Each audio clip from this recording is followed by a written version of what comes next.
Very good morning class. In this class I am going to start with the topic a brief account of evolution. Before going to start, first revise our previous class content, what we have completed in previous class. That is we have completed that Big Bang theory. According to Big Bang theory, earth originate approximately 4.5 billion year ago. Then life originate on earth approximately 4 billion year ago. फिर सम theories of evolution से भी हमें ये पता चलता है कि अर्थ की ओरिजिन कैसे हुए. जो मिलर ने जो अपने एक्सपेरिमेंट के थ्रू अर्थ की ओरिजिन को बताया. देन इसके बाद बहुत सारे एक्सपेरिमेंट हुए और उसके थ्रू हमें ये पता चला कि जो अर्थ की ओरिजिन है वो अर्थ की ओरिजिन के टाइम बहुत सारे गैसेस ऐसे थे या गैसेस और एनवायरनमेंट कैसा था, रिड्यूसिंग टाइप का एनवायरनमेंट था जहाँ पे ऑक्सीजन एब्सेंट थे. तो ऐसे में जो अर्थ ओरिजिनेट हुआ तो वहाँ पे थंडर स्ट्रॉम और थंडर स्ट्रॉम के बाद कुछ ऐसे चेंजेस आए जिसकी वजह से इवोल्यूशन हुआ. तो यह हम लोग ने ऑलरेडी डिस्कस कर लिया तो स्किप करते हैं. देन इसके बाद एविडेंसेस ऑफ इवोल्यूशन में देन हमने डिस्कस किया है कि कौन कौन से एविडेंसेस हैं जिससे हमें पता चलता है कि इवोल्यूशन कैसे इवोल्यूशन हुआ है, चाहे अर्थ का हो और ह्यूमन हो और डिफरेंट ऑर्गेनिज्म हो. तो सबसे पहले इवोल्यूशन हमें पैलेंटोलॉजिकल स्टडी से पता चलता है. फॉसिल स्टडी से जो कार्बन डेटिंग के थ्रू हम ये आइडेंटिफाई करते हैं कि जो फॉसिल हमें मिला है वो कितने ईयर पुराना है या कितने ईयर ओल्ड है उसकी लाइफ. देन इसके बाद एम्ब्रियोलॉजिकल स्टडी से भी हमें पता चलता है कि इसके कॉमन एंसेस्टर जो भी ऑर्गेनिज्म है उनके कॉमन एंसेस्टर कौन से हैं. और होमोलॉगी ऑर्गन से भी हमें ये पता चलता है. Homology analogy organ. Homology organ क्या है? जिनके एनाटॉमिकल स्ट्रक्चर सेम हो लेकिन फंक्शन डिफरेंट हो. तो होमोलॉगी ऑर्गन और एनालॉगी ऑर्गन में वो जो जहाँ पे एनाटॉमिकल स्ट्रक्चर डिफरेंट हो लेकिन फंक्शन सेम कर रहे हो तो उन्हें कॉमन एनालॉगी ऑर्गन कहा जाएगा. देन इसके बाद हमने एक स्टडी इंग्लैंड में किया गया था जहाँ पे मॉथ्स बिफोर इंडस्ट्रियलाइजेशन मॉथ्स का नंबर क्या थे और आफ्टर इंडस्ट्रियलाइजेशन डिफरेंट मॉथ्स के नंबर क्या थे. इससे भी हमें एविडेंस मिलते हैं कि इवोल्यूशन के एविडेंस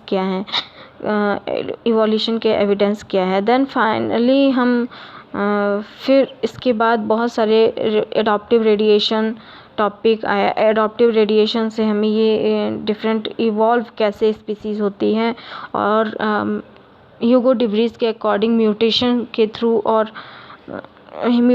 थ्रू कैसे स्पीसीज इवॉल्व हो रहे हैं. तो ये हमने प्रीवियस क्लास में डिस्कस किया. अब ना in this class we are going to study और discuss about a brief account of evolution. That is कि 2000 मिलियन ईयर पहले जो लाइफ फॉर्म हुआ वो सेलुलर स्ट्रक्चर अभी भी जब 4 मिलियन ईयर पहले जो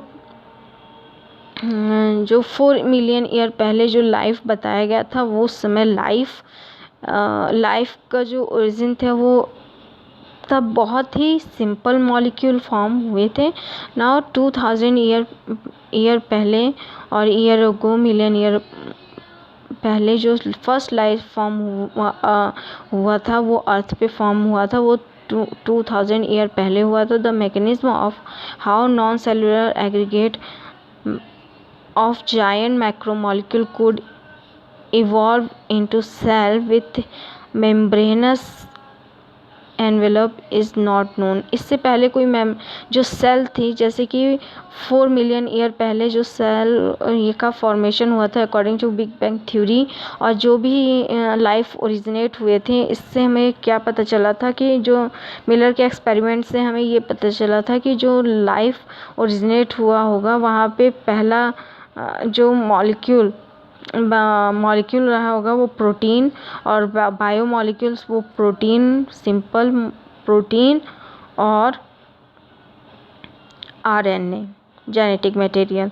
तो ये मान लिया गया कि वायरस का फॉर्मेशन हुआ होगा, क्योंकि एक तो वो कनेक्टिंग लिंक है इन बिटवीन नॉन लिविंग और लिविंग ऑर्गेनिज्म, देन वो सबसे सिंपल ऑर्गेनिज्म है, नॉन ऑर्गेनिज्म या नॉन सेल हैं, जहाँ पे सिर्फ एक प्रोटीन कोट और जेनेटिक मटेरियल आरएनए प्रेजेंट होता है।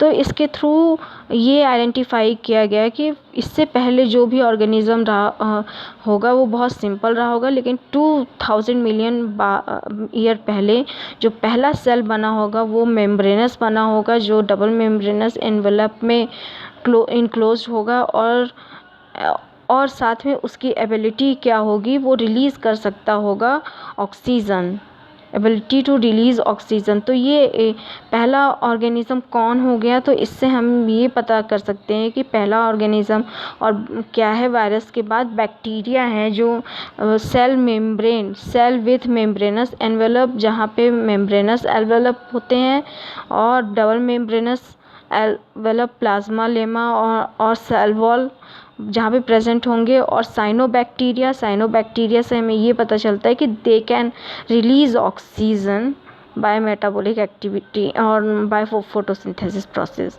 तो नाउ इसके बाद नेक्स्ट एविडेंसेस हमें क्या मिलते हैं कि लाइट, जो साइनोबैक्टीरिया है वहाँ पे लाइट रिएक्शन के थ्रू और फोटोसिंथेसिस के थ्रू वाटर स्प्लिट किया जाता है, और water split in the presence of solar energy के प्रेजेंस में now finally oxygen light harvesting complex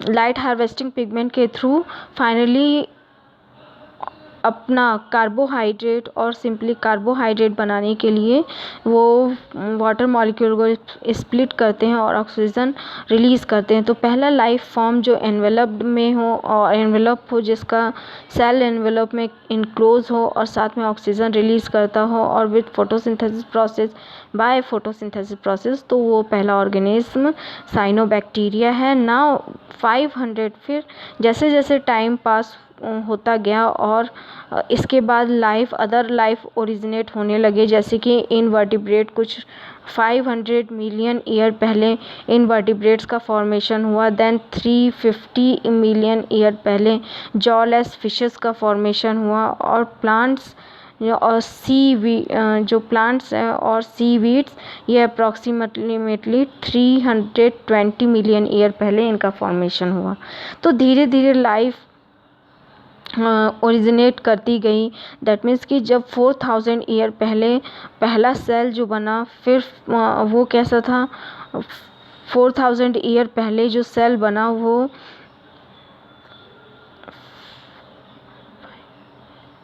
4.5 million year पहले 4.5 मिलियन ईयर पहले जो पहला सेल बना था वो कनेक्टिंग लिंक था और बहुत सिंपल मॉलिक्यूल थे। देन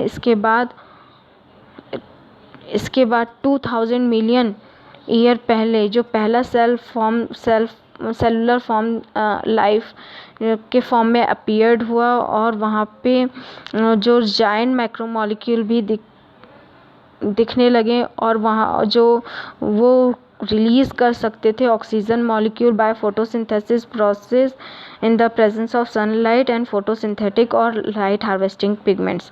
ये सभी कितने 2000 मिलियन ईयर पहले ये सभी पॉसिबल थे। देन 500 मिलियन ईयर पहले इसी लाइफ फॉर्म से मल्टी सेलुलर ऑर्गेनिज्म दिखने लगे, और मल्टी सेलुलर ऑर्गेनिज्म इवॉल्व हुए। देन इनवर्टिब्रेट्स दिखने लगे, और अप्रॉक्सीमेटली 350 ईयर पहले मिलियन ईयर पहले जॉलेस फिशेस जो वर्टिब्रेट्स में आते हैं, इन वर्टिब्रेट्स से देन वर्टिब्रेट्स इवॉल्व हो गए और जॉलेस फिशेस दिखने लगी 350 मिलियन ईयर पहले। Then seaweeds and few plant existed probably around 320 million year ago. We are told that first organism that invaded land were plants। तो पहले जो लैंड पर आए थे वो प्लांट्स थे। तो साइनोबैक्टीरिया भी कैसे ऑर्गेनिज्म है, ये बैक्टीरिया, और दैट मीन्स कि अभी ये प्लांट, लेकिन प्लांट इन्हें भी बोला जा सकता है कि ये सरवाइव कर सकते हैं, ये वाटर में भी सरवाइव कर सकते हैं, और अगर लैंड पे सरवाइव, ह्यूमिडिटी अगर प्रेजेंट होगी और मॉइस्चर प्रेजेंट होगा तो ये लैंड पे भी सरवाइव कर सकते हैं। तो इसी से इवॉल्व हुए होंगे प्लांट्स। तो ये मान लिया जाता है कि जो इवॉल्व प्लांट्स कहाँ से इवॉल्व हुए हैं, साइनोबैक्टीरिया से इवॉल्व हुए हैं ना। इसके बाद फिश भी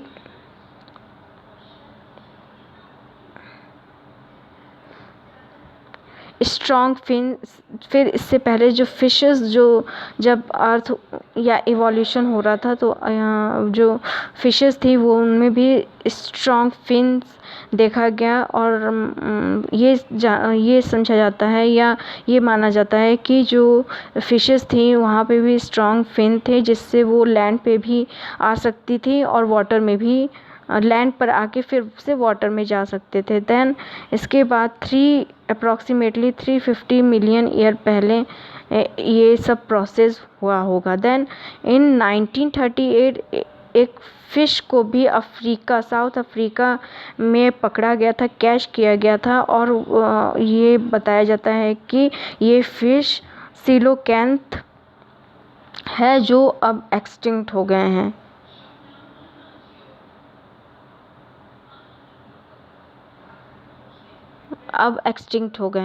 जिससे फर्स्ट एम्फीबिया ओरिजिनेट हुए, और ये एम्फीबियंस रह सकते हैं लैंड और वाटर दोनों में। तो एम्फीबियंस की ओरिजिन कहाँ से हुई? फिशेस से हुई। फिर there are no specimen of these left with us, क्योंकि यहाँ पे ऑलरेडी ये सभी एक्सटिंक्ट हो गए हैं। जो सिलोकैंथ है ये भी एक्सटिंक्ट हो गए हैं। तो और लेकिन यहाँ पे जो कॉमन एंसेस्टर हैं, जो फ्रॉग के, मॉडर्न डे फ्रॉग और सैलामेंडर के, तो वो कौन से एंसेस्टर ये होंगे? ये वही फिशेस होंगी जो लैंड और वाटर पे कॉमनली आ सकती होंगी या रह सकते होंगे। तो जो अभी एम्फीबियंस और सैलामेंडर के जो कॉमन एंसेस्टर होंगे, वो ये समझा जाता है कि वही सिलोकैंथ फिशेस होंगी। नाउ एम्फीबियंस के पास एक और प्रॉपर्टी होती है, एम्फीबियंस ये माना जाता है कि जो रेप्टाइल्स हैं ये इवॉल्व हुए हैं फ्रॉम एम्फीबियंस, क्योंकि एम्फीबियन के पास भी क्योंकि एम्फीबियंस भी एग ले कर सकते हैं और रेप्टाइल भी एग ले कर सकते हैं, लेकिन जो कवरिंग होगी, शेल होगा, ये यहाँ पे एम्फीबियंस के पास विदाउट शेल एग ले करते हैं, जबकि जो रेप्टाइल्स हैं वो विथ शेल्ड और शेल्ड एग ले करते हैं। तो ये डिफरेंसेस आ जाता है, लेकिन अभी भी ये माना जाता है कि क्योंकि रेप्टाइल्स हैं ये एम्फीबियन से इवॉल्व हुए हैं। नाउ देन इसके बाद जो मॉडर्न डे में जितने भी टर्टल्स, टर्टॉइज और क्रोकोडाइल्स दिख रहे हैं, ये सभी ये एम्फीबियन से ही ओरिजिनेट हुए हैं। तो इनके कॉमन एंसेस्टर एम्फीबियन है। नाउ 200 मिलियन ईयर पहले के आसपास reptiles of different shape and size dominant on earth dominant हो गए थे। जायंट फर्न्स इसके साथ जो प्लांट्स में जायंट फर्न जो टेरिडोफाइट डिवीज़न से बिलोंग करते हैं, लेकिन एक टाइम बाद क्या हुआ, कोई नेचुरल डिजास्टर की वजह से ये सभी एक्सटिंक्ट हो गए और कोल में डिपॉजिट हो गए और फॉसिल में डिपॉजिट हो गए। तो फॉसिल में ये फॉर्म हो गया क्योंकि कंप्रेशन की वजह से, अर्थ के नीचे कंप्रेशन की वजह से ये फॉसिल। तो अभी ये फॉसिल्स के फॉर्म में और पैलेंटोलॉजिकल स्टडी के जब की जाती है तो तब वहाँ पे ये देखा जाता है कि कितने ऑर्गेनिज्म इस समय पहले, और कार्बन डेटिंग के थ्रू हम उसका कितने ईयर ओल्ड वो पुराना वो ऑर्गेनिज्म है ये भी आइडेंटिफाई करते हैं। Now some of these land reptiles went back into water to evolve into fish like reptiles probably 200 million year पहले। तो इसमें से कुछ रेप्टाइल्स, जैसे कि जब अर्थ का डिज़ास्टर या अर्थ पर जब डिज़ास्टर हुआ तो प्रोबेबली ये देखा गया कि जितने भी हो सकता है कि अर्थक्वेक आया हो, इसके वजह से जो कुछ रेप्टाइल्स जो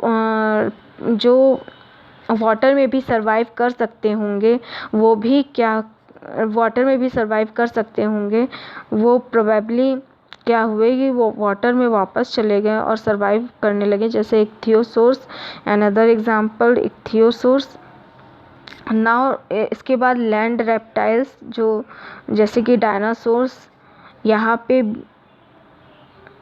सबसे biggest dinosaur is tyrannosaurus rex, then was about 20 feet in height and had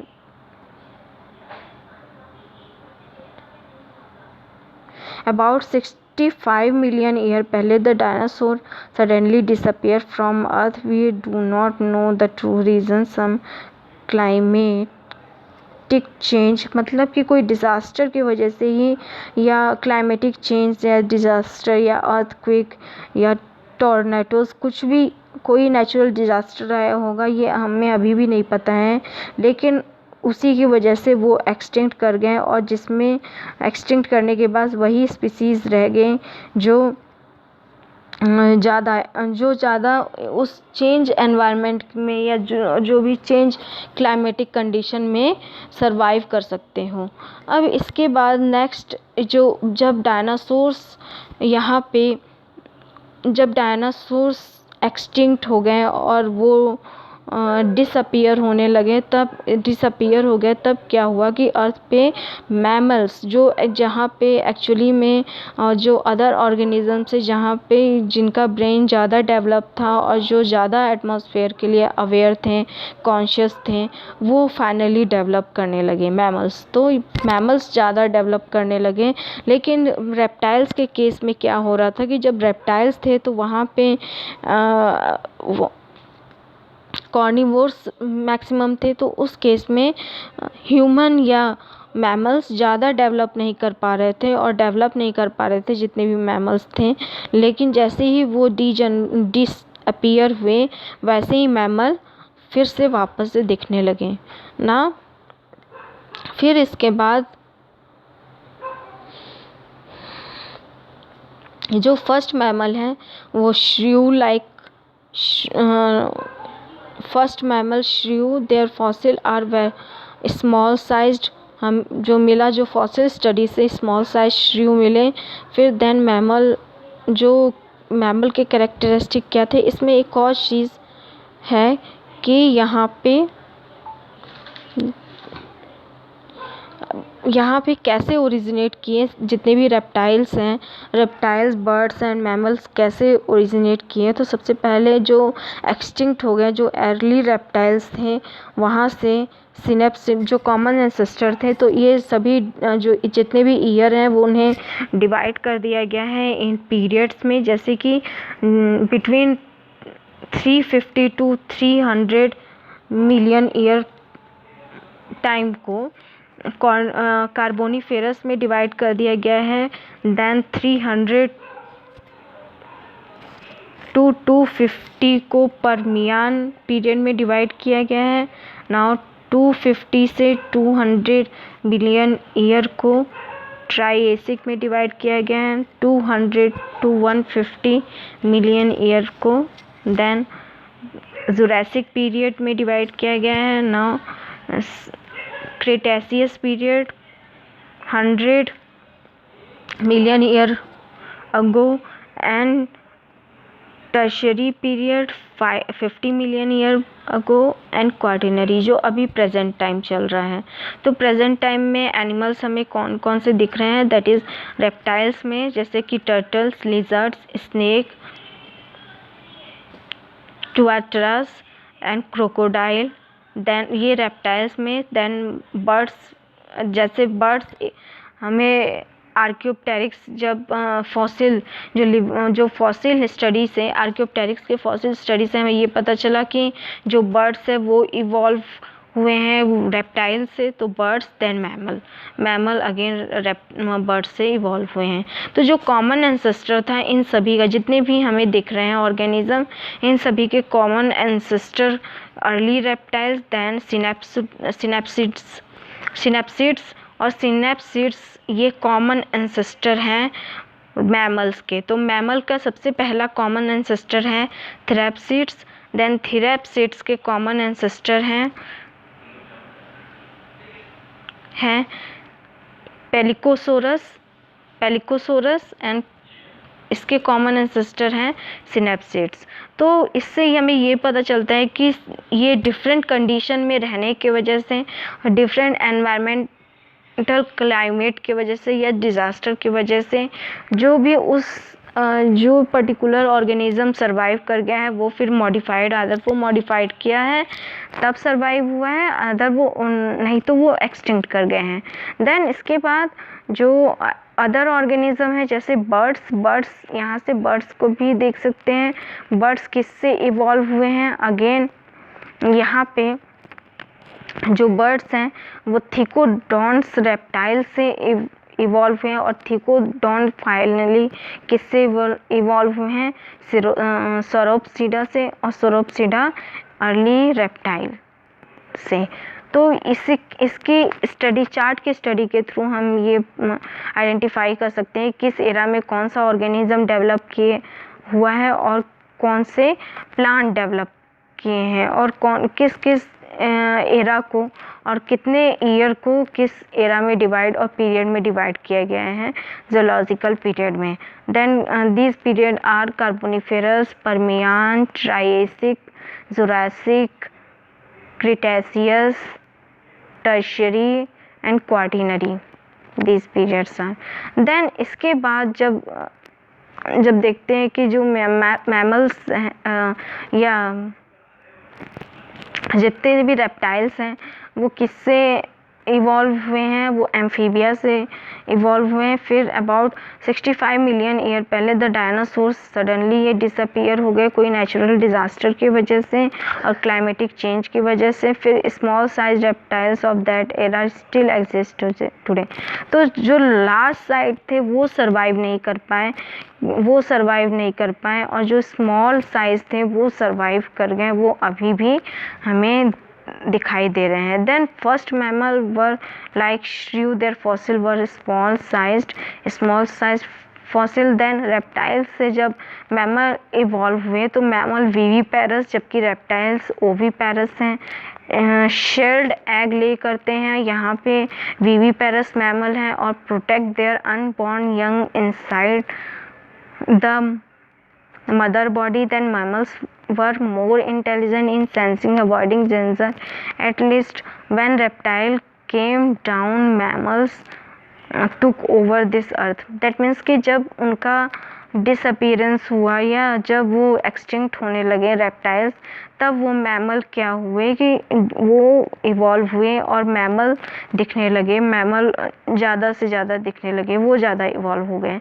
तो फिर इसके बाद जितने भी साउथ अफ्रीका है ये इनके mammal resembling horse, hippopotamus, bear, rabbit etcetera. Due to continental drift when South Africa joined North Africa, these mammals were overridden by North African fauna।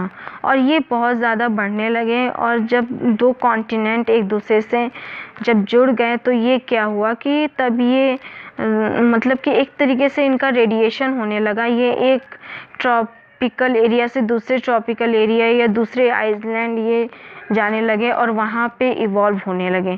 फिर सम मैमल्स इसके साथ जब उन्हें डिफरेंट वे और डिफरेंट हैबिचुअल देखा गया तो देखा गया कि मैमल्स मतलब बहुत सारे जो पूरी तरीके से वाटर में रह रहे हैं एक्वेटिक मैमल्स, जैसे कि व्हेल और dolphin, whale, dolphin, seal, sea cow, ये aquatic mammals. Then terrestrial mammal are horse, elephant, dog, etc.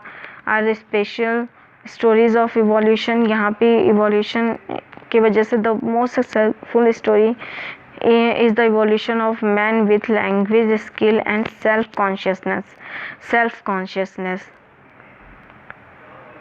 Then next topic is origin and evolution of man. Origin and evolution of man. जो primates हैं ये approximately 15 million year पहले primates, जो पहला primates थे ये ड्रायोपेथिकस and रामापेथिकस थे उस समय 15 मिलियन ईयर पहले. फिर they were hairy and walked like gorillas and chimpanzee. Then इसके जो रामापेथिकस थे ये मोर लाइक ह्यूमन की तरह और मैन की तरह थे. और Dryopithecus are more like apes के तरह थे. और now few fossil of man like bone have been discovered in Ethiopia और Tanzania. These revealed hominid feature leading to the belief that about 3 to 4 million man-like primates walk in eastern Africa. जैसे कि 3 to 4 million year पहले ये हमें पता चलता है कि जो मैन लाइक प्राइमेट्स और ईस्टर्न अफ्रीका में उसके फॉसिल्स भी डिनोटेड हैं. नाउ इनकी हाइट ज़्यादा नहीं होती थी, approximately 4 feet height, but walk करते थे. और 2 मिलियन ईयर पहले ऑस्ट्रेलोपिथेशियंस probably lived in East African grassland. Evidence show they hunted with stone weapon but essentially ate fruits. Some of the bone among the bones discovered were different. These creatures were called first human like being the hominid and was called homo habilis. जो brain capacity, ये सबसे पहले जो इनके पहले जो fossils मिले इससे ये स्टडी किया गया कि जो इनकी हाइट थी 4 फीट अप्रॉक्सीमेटली, और ये स्टोन वेपन का यूज़ करते थे फॉर हंटिंग एंड, लेकिन फ्रूट पे ये डिपेंड थे, मेनली फ्रूट पे डिपेंड थे. ना इन्हें ये फर्स्ट ह्यूमन लाइक क्रिएचर थे और जिन्हें होमो हैबिलस बोला गया या होमो हैबिलिस बोला गया. नाउ इसके और जो इनका ब्रेन कैपेसिटी था वो 650 to 800 cc मतलब cubic centimetre. Then they probably did not eat meat. Fossil discovered in Java in 1891 revealed the next stage Homo erectus about 1.5 million year पहले. फिर 2 मिलियन ईयर के बाद 1.5 मिलियन ईयर पहले approximately तो होमो erectus discovered किए गए और देखा जाना मतलब होमो इरेक्टस इवॉल्व हुए. देन इनका जो ब्रेन कैपेसिटी था वो 900 cc.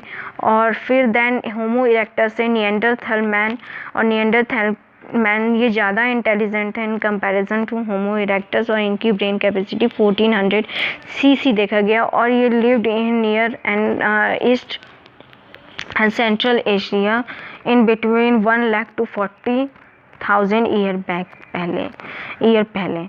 Now Homo sapiens arose in Africa and moved across continent and developed into distinct races, और फाइनली डिस्टिंक्ट रेसेस में डेवलप कर गए during ice age between 75,000 to 10,000 year ago. Modern homo sapiens arose. Prehistoric cave art developed about 18,000 year ago. One such cave painting by prehistoric human can be seen at Bhimbetka Rocks Shelter in Raisen district of Madhya Pradesh. तो ये then इनके evidences भी मिलते हैं, जो pre historic के art हैं इनके एविडेंसेस मिलते हैं, और ये पता चलता है कि जो होमो सेपियंस है वो एरोज हुए हैं 75,000 ईयर्स, अप्रॉक्सीमेटली 75,000 से लेकर 10,000 ईयर पहले। नाउ दे एरोज, और इसके जो पेंटिंग है, जो हिस्टोरिक पेंटिंग है, इसे प्रिजर्व करके भी रखा गया है in Bhimbetka rock shelter in Raisen district of Madhya Pradesh.